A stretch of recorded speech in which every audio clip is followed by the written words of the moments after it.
بسم اللہ الرحمن الرحیم۔ امیر شریعت کرناٹک حضرت مولانا صغیر احمد رشادی صاحب دامت برکاتہم، شیخ الحدیث و محتمم دارالعلوم سبیل الرشاد بنگلور و کنوینر مجلس استقبالیہ آل انڈیا مسلم پرسنل لا بورڈ۔ اس وقت ہمارے اس عظیم الشان اجلاس کی صدارت عالم جلیل شیخ الحدیث و محتمم دارالعلوم سبیل الرشاد امیر شریعت صوبہ کرناٹک حضرت مولانا صغیر احمد خان صاحب رشادی دامت برکاتہم، آپ کی صدارت میں یہ اجلاس رواں دواں ہے، اور آپ اپنی نقاہت و کمزوری کے باوجود ہمارے درمیان تشریف رکھتے ہیں، اور جو 1.5 روزہ مختلف نشستیں ہوئی آل انڈیا مسلم پرسنل لا بورڈ کی، آپ وہاں بھی اپنی بشاشت کے ساتھ اپنی حاضری وہاں بھی درج کرائی، اور اس وقت یہاں بھی موجود ہیں۔ اللہ تبارک و تعالی آپ کا سایہ صحت و سلامتی کے ساتھ ہم سب پر دراز فرمائے۔ چونکہ آپ کی صدارت میں یہ اجلاس منعقد ہے، تو آپ کی جانب سے آپ کا پیغام پیش کرنے کے لیے میں دارالعلوم سبیل الرشاد کے استاد حدیث اور مایہ ناز عالم دین حضرت مولانا افتخار احمد صاحب محسن دامت برکاتہم سے گزارش کروں گا کہ وہ حضرت والا کا پیغام پیش فرمائیں۔ بسم اللہ الرحمن الرحیم۔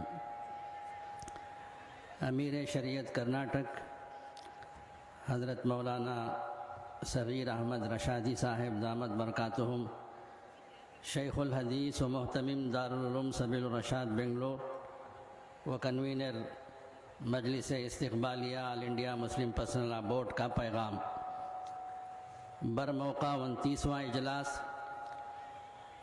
اجلاس عام آل انڈیا مسلم پرسنل لا بورڈ 21 جمادی الاولیٰ سن 1446 ہجری مطابق 24 نومبر 2024 عیسوی بروز اتوار بمقام حضرت عیدگاہ حضرت قدوس صاحب عیدگاہ بنگلور۔ السلام علیکم ورحمۃ اللہ وبرکاتہ۔ الحمدللہ رب العالمین والصلاة والسلام علی سید المرسلین وعلی آلہ واصحابہ اجمعین، اما بعد، فاعوذ باللہ من الشیطان الرجیم، بسم اللہ الرحمن الرحیم۔ یا ایہا الذین آمنوا ادخلوا فی السلم کافہ ولا تتبعوا خطوات الشیطان انہ لکم عدو مبین۔ وقال تعالی ان الدین کشا تشریف لائے اور ملت کے تئیں اپنے جذبہ اتحاد اور دینی حمیت و اسلامی غیرت کا ثبوت پیش کیا۔ اللہ تعالیٰ آپ سب کی آمد کو بے انتہا قبول فرمائے۔ بزرگان محترم، الحمدللہ آپ سب جانتے ہیں کہ اللہ تبارک و تعالیٰ کی ذات تمام کائنات اور اس میں بسنے والی تمام مخلوقات کی خالق و مالک ہے۔ اسی نے انسان کی تخلیق کی، وہی اس کی فطری ضروریات و خواہشات سے اور اس کو نفع و نقصان پہنچانے والی چیزوں سے واقف ہے۔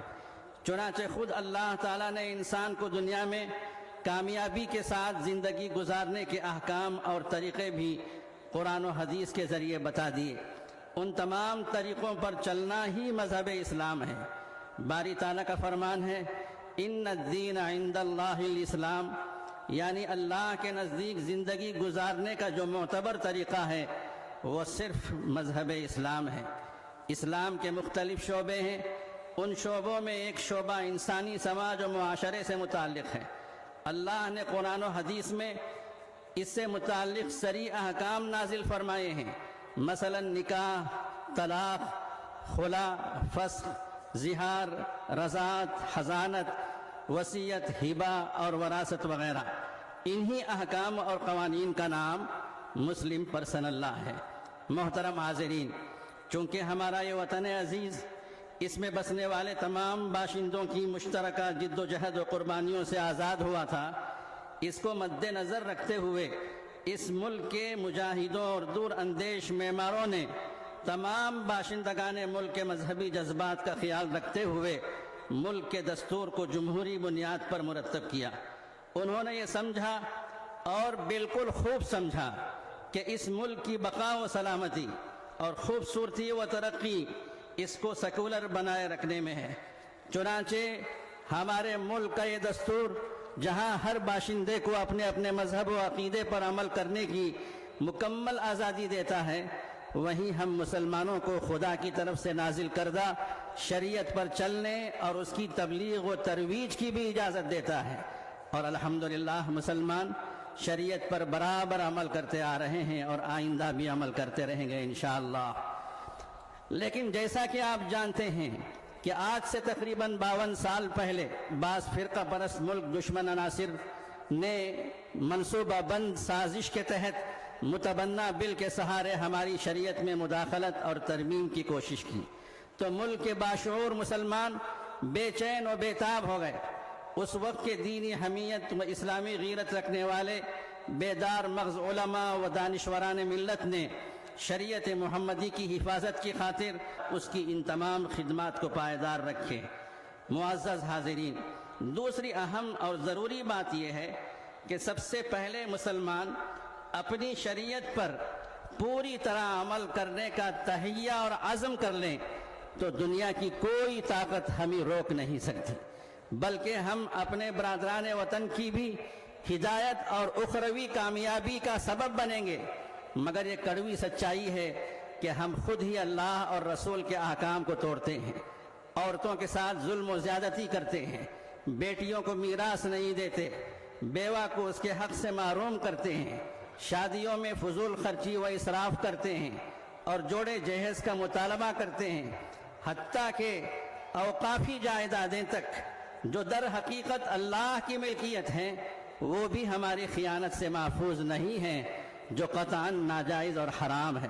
اگر ہم نے ان برائیوں کو دور نہیں کیا اور خود اپنے اوپر قانون شریعت کو نافذ نہیں کیا تو اللہ کی مدد ہم سے اٹھ جائے گی، بلکہ ہماری بدعمالیوں کی وجہ سے دوسروں کو شریعت مطہرہ پر انگلیاں اٹھانے اور اس میں مداخلت کرنے کا موقع مل جائے گا۔ اس سے زیادہ بدبختی کیا ہو سکتی ہے کہ ہم دوسروں کو شریعت میں دخل اندازی کا موقع فراہم کریں۔ حاضرین باتمکین، تیسری اور آخری گزارش امت کا اتحاد و اتفاق ہے۔ ہمارے بزرگوں نے آل انڈیا مسلم پرسنل لا بورڈ کی صورت میں ایک متفقہ و متحدہ پلیٹ فارم ترتیب دیا ہے۔